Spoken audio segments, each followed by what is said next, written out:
Hello, नमस्ते सम्पूर्णलाई। आज मैले संरक्षित क्षेत्र सम्बन्धी केही जानकारी लिएर आएको छु। वन्यजन्तु ऐन, राष्ट्रिय निकुञ्ज तथा वन्यजन्तु संरक्षण ऐन नियमावली साथै त्यससँग सम्बन्धित केही मल्टिपल चोइस क्वेसनहरू, केही थ्योरिटिकल कुराहरू लिएर आएको छु। यहाँ चाहिँ सबै कुरो उल्लेख छैन, कति कुरा मैले यहाँ नभएका कुराहरू पनि भन्ने छु। सकेसम्म तपाईँहरू यसलाई चाहिँ लेख्ने कोसिस गर्नु होला, पछिलाई सजिलो हुन्छ। लेखेर नोट बनाएर राख्नुभयो भने सजिलो हुन्छ। धेरै कुरा त थाहा नै होला, कहीँ कति थाहा नभएको कुरो छ भने टिप्नुहोस्, सजिलो हुन्छ पछिलाई। अब आज हामी चाहिँ आजको विषयवस्तुतिर जाउँ।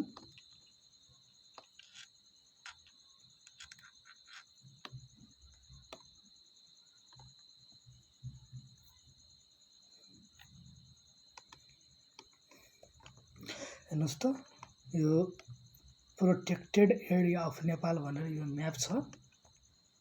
यो म्याप छ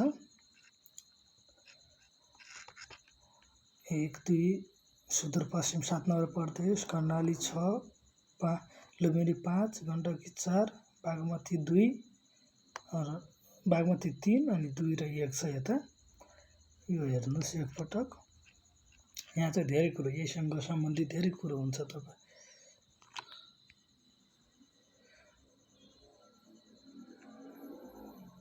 धेरै कुरो हुन्छ। कुन प्रदेशमा, जस्तै 1 नम्बर प्रदेशको हेर्नुहोस् यी संरक्षित क्षेत्रहरू, 3 नम्बरको, 2 को, 4 को, 5 को, 6 को, 7 को, यी कुराहरू चाहिँ अब विस्तृत रूपमा चाहिँ म अगाडि भन्नेछु।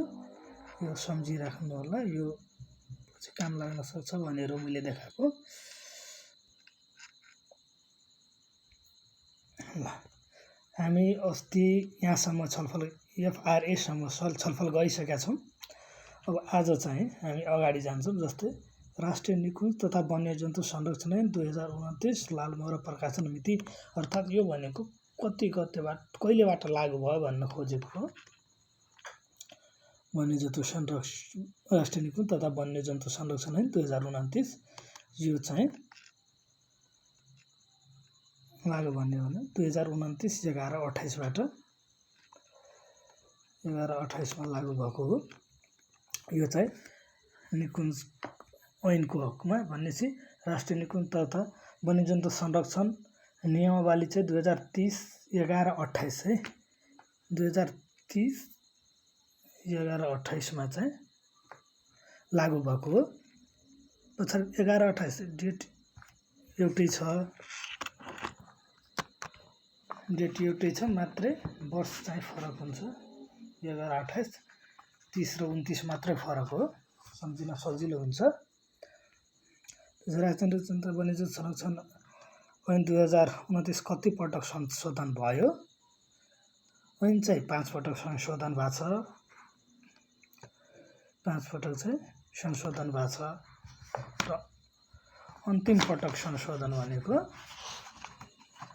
अन्तिम संशोधन भनेको 2072 सालमा भएको हो। त्यसपछि 73मा चाहिँ केही राष्ट्रिय निकुञ्ज वन्यजन्तु संरक्षण 2073मा चाहिँ 5औं संशोधन 2073मा भएको छ। 2073मा चाहिँ राष्ट्रिय निकुञ्ज तथा वन्यजन्तु संरक्षण ऐनको 5औं संशोधन भएको छ। भनेपछि नियमावली चाहिँ 2074मा चाहिँ चौथो पटक संशोधन भएको हो। 74/2/4मा चाहिँ चौथो पटक संशोधन भएको हो। नियमावली चाहिँ 2074मा 2/4मा संशोधन भयो। भनेपछि नियमावली चाहिँ 5औं पटक चाहिँ 2073 12/17मा चाहिँ संशोधन भएको हो। है त। अब आखेट पहाड भन्नाले के बुझिन्छ भन्ने छ यहाँ। आखेट पहाड भनेको वन्यजन्तुको जीवित वा मृत शरीर वा चिनिन सकिने अवस्थामा रहेको तिनीहरूको शरीरको कुनै अङ्गलाई सम्झाउनु पर्दछ। जीवित वा मृत सम्झिनुहोस्, जीवित पनि हुनसक्छ, मृत पनि हुनसक्छ। मृत शरीर वा चिनिन सक्ने अवस्थामा रहेको तिनीहरूको शरीरको कुनै अङ्गलाई सम्झ, शरीरको कुनै अङ्ग भए नि हुन्छ, चिनिन सक्ने अवस्था हुन्छ नि, तिनीहरू शरीरको अङ्गलाई सम्झाउनु पर्दछ। सो शब्दले वन्यजन्तुको शरीरको यसले के भन्छ नि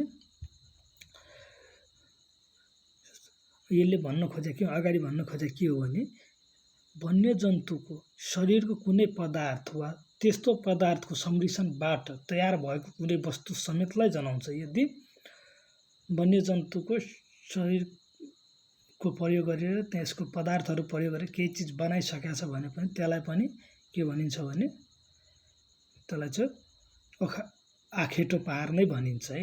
वन्यजन्तुको जीवित वा मृत शरीर वा चिन्न सकिने अवस्थामा रहेको तिनीहरूको शरीरको कुनै अङ्गलाई सम्झाउनु पर्छ र सो शब्दले वन्यजन्तुको शरीरको कुनै पदार्थ वा त्यसको पदार्थको सम्मिश्रणबाट तयार भएको कुनै वस्तु समेतलाई जनाउँछ। तयार भइसकेको वस्तुलाई नै जनाउँछ है त यसले। अब मध्यवर्ती क्षेत्र भन्नाले के बुझिन्छ?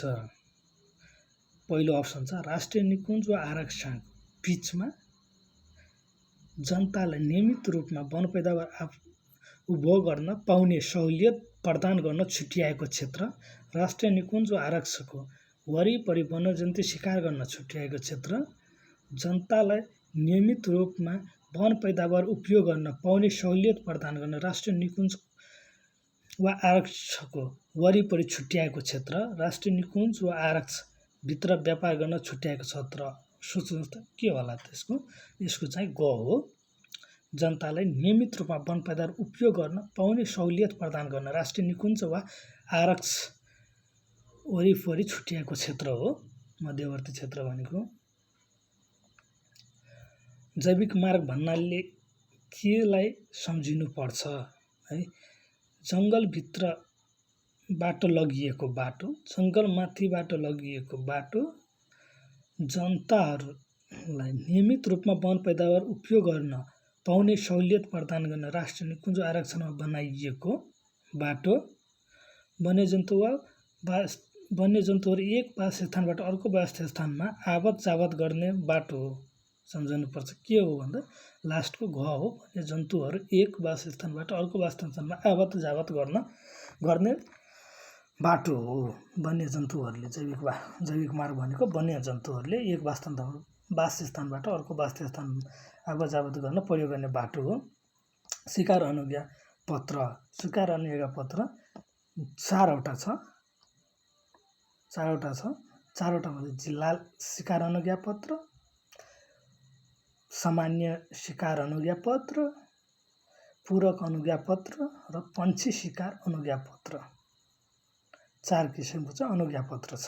शिकार अनुज्ञा पत्र 4 किसिमको छ। शिकार अनुज्ञा पत्र हुँदा समेत वन्यजन्तु वा पन्छीहरू शिकार गर्न नहुने अवस्था भनिन्छ। शिकार अनुज्ञा पत्र भनेको शिकार गर्नलाई हन्टिङ रिजर्भमा उपलब्ध गराइने पत्र हो। तर कहिलेकाहीँ के हुन्छ भने केही अवस्थाहरू छ जुन अवस्थामा चाहिँ के हुन्छ भने शिकार अनुज्ञा पत्र हुँदाहुँदै पनि शिकार गर्न पाइँदैन। त्यो भनेको गर्भवती वा कलिला बच्चा साथमा रहेको पोथी भएमा, गर्भवती वा कलिला बच्चा साथमा रहेको पोथी भएमा, शिकार बन्द समय, रातको समय, सबै हो। रातको समय भनेको सूर्य अस्त भएको आधी घण्टा पछिको समय र बिहान सूर्य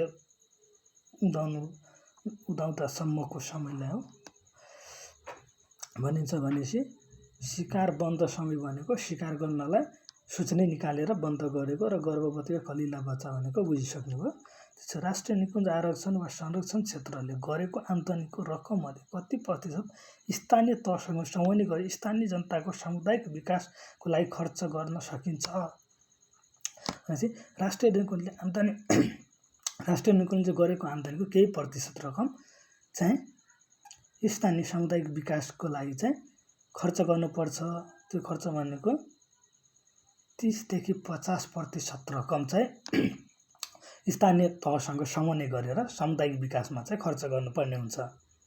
अब यहाँ चाहिँ यो चाहिँ वन्यजन्तु सङ्ख्या, वन्यजन्तुको नेपाली नाम, वैज्ञानिक नाम, गणना भएको वर्ष, संरक्षित कुन क्षेत्रमा कति छ र अनुमानित सङ्ख्या र जम्मा जनसङ्ख्या। जस्तै अर्ना कोसीटपुमा 400, 498 हो कोशी टप्पूमा। त्यसपछि कृष्णसार चाहिँ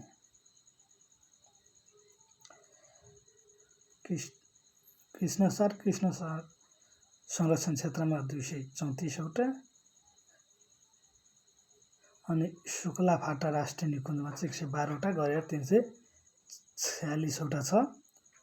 नौर ढोरपाटन शिकार आक्षमा 2202 वटा अनि कञ्चनजङ्घा संरक्षण क्षेत्रमा चाहिँ 1613 छ, 3815 जम्मा भयो। गोडीगाई यहाँबाट सबै सोध्दैन, मुख्य जस्तै अब कृष्णसार, अर्ना, बाघ अनि गैडा यति चाहिँ सोध्ने सम्भावना हुन्छ। यति मध्ये एउटा चाहिँ सोध्छ, अरू सबैजना नसोध्ला, त्यो पनि एकपल्ट हेर्नुहोस्, सम्झिनु सजिलो हुन्छ, आफूलाई जानकारी पनि भइरहन्छ।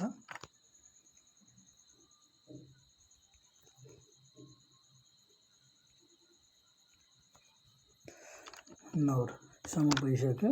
त्यसपछि गौडी गाई चितवन राष्ट्रिय निकुञ्जमा 368 2016 गणना भएर छ अन्तिम पटक। पर्सामा चाहिँ 105, नरायणी नदी अनि 105 पर्सामा र चितवनमा चाहिँ 368 गरेर 473 वटा चाहिँ गौडी गाई छ। घरडियाल 2016 नरायणी नदीमा 84 वटा, घरडियाल राप्ती नदीमा 82 र बबई नदीमा 31 गरेर 198 वटा चाहिँ घडियाल छ। भनेपछि एउटा चाहिँ कर्णाली नदीमा एउटा छ, यो पनि जोडिएर 198 भएको हो। त्यसपछि एक सिङे गैडा चाहिँ 2021 गणना भएअनुसार चितवन राष्ट्रिय निकुञ्जमा 694, बर्दियामा 38, शुक्लाफाटामा 17, पर्सामा 3 गरेर 752। त्यसपछि 12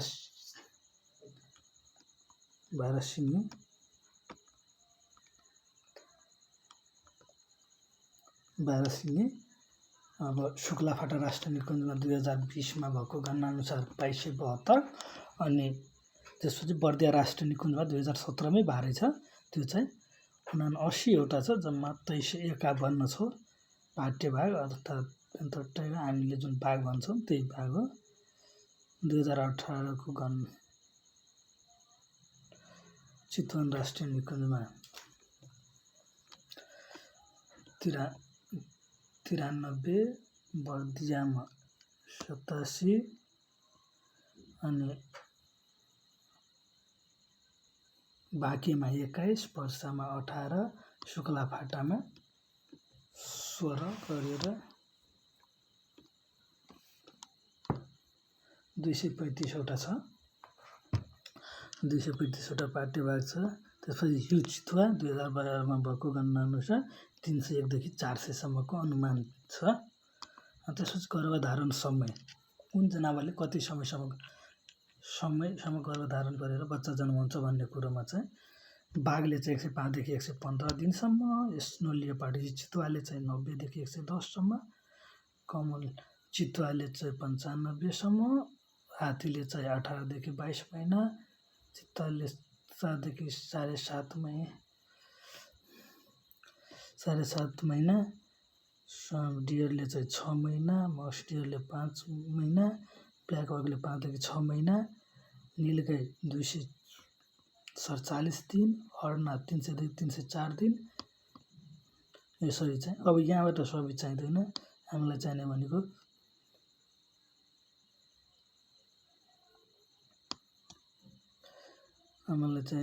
यहाँबाट बाघको, चितुवाको, हात्तीको, गैडाको।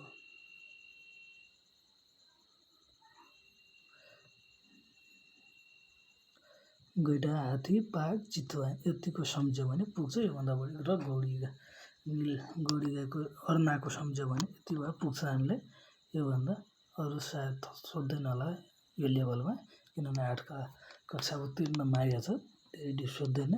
त्यही पनि सक्नुहुन्छ भने समय छ भने सम्झिनुहोस्। त्यसो वन्यजन्तु सम्बन्धी अपराधमा राष्ट्रिय निकुञ्ज तथा वन्यजन्तु संरक्षण है 2029 अनुसार अभियुक्तलाई अनुसन्धानको क्रममा कति दिनसम्म थुनामा राख्न सकिन्छ? वन ऐन अनुसार कारबाही हुने केसमा 25 दिनसम्म। तर निकुञ्जको वन्यजन्तुसँग अपराध गरेको छ र निकुञ्जको ऐन लाग्ने भयो भने 45 दिनसम्म राख्न सकिन्छ।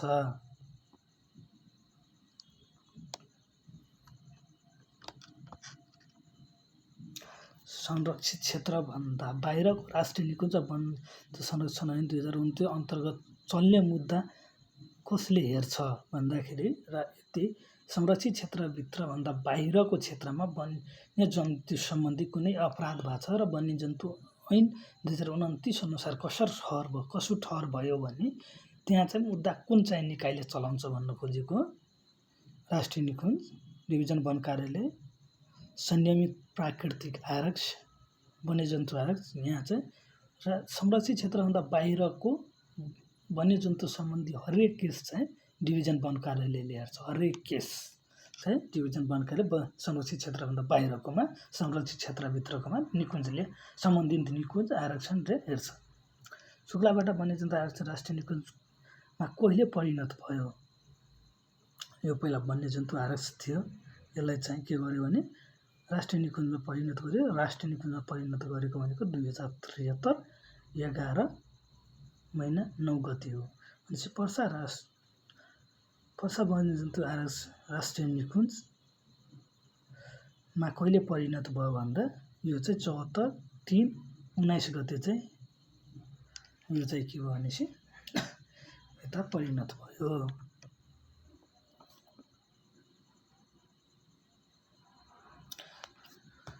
अनि गैंडा गणना चाहिँ 3 वर्षमा गरिन्छ।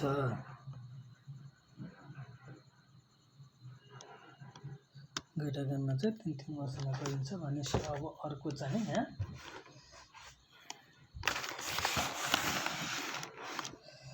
राष्ट्रिय बाघ संरक्षण समिति नेपालको सांगठनिक संरचना भनेको छ। यहाँ चाहिँ राष्ट्रिय बाघ संरक्षण समितिको अध्यक्ष चाहिँ प्रधानमन्त्री हुने, सदस्य मन्त्री गृह मन्त्रालय, सदस्य मन्त्री अर्थ मन्त्रालय, सदस्य मन्त्री वन तथा वातावरण मन्त्रालय, सदस्य मन्त्री रक्षा मन्त्रालय, मन्त्री कानुन न्याय तथा संसदीय मामिला मन्त्रालय, नेपाल सरकारका मुख्य सचिव सदस्य, समितिले छनौट गरेको राष्ट्रिय अन्तर्राष्ट्रिय क्षेत्रका बाघ तथा बाघको पारिस्थितिक प्रणाली सम्बन्धी वरिष्ठ विशेषज्ञ 2 जना सदस्य, समितिले छनौट गरेका राष्ट्रिय अन्तर्राष्ट्रिय क्षेत्रबाट नेपालमा बाघ संरक्षण सम्बन्धमा सहयोग गर्ने निकायका उच्च स्तरका प्रतिनिधि 1 जना, सचिव वन तथा वातावरण मन्त्रालय सदस्य सचिव रहनेछ। संरचना यस्तो छ भनेपछि अर्को चाहिँ राष्ट्रिय वन्यजन्तु अपराध नियन्त्रण समन्वय समितिको सांगठनिक संरचनामा चाहिँ अध्यक्षमा चाहिँ मन्त्री वन तथा वातावरण मन्त्रालय, सचिव गृह मन्त्रालयको सचिव सदस्य हुने, रक्षा मन्त्रालयको सचिव सदस्य हुने, अर्थ मन्त्रालयको सचिव सदस्य हुने, कानुन न्याय तथा संसदीय मामिला मन्त्रालयका सचिव सदस्य अनि वन तथा वातावरण मन्त्रालयका सचिव सदस्य हुने, प्रधान सेनापति नेपाली सेना सदस्य रहने, महानिरीक्षक नेपाल प्रहरी सदस्य रहने, महानिरीक्षक सशस्त्र प्रहरी सदस्य, प्रमुख राष्ट्रिय अनुसन्धान विभाग सदस्य,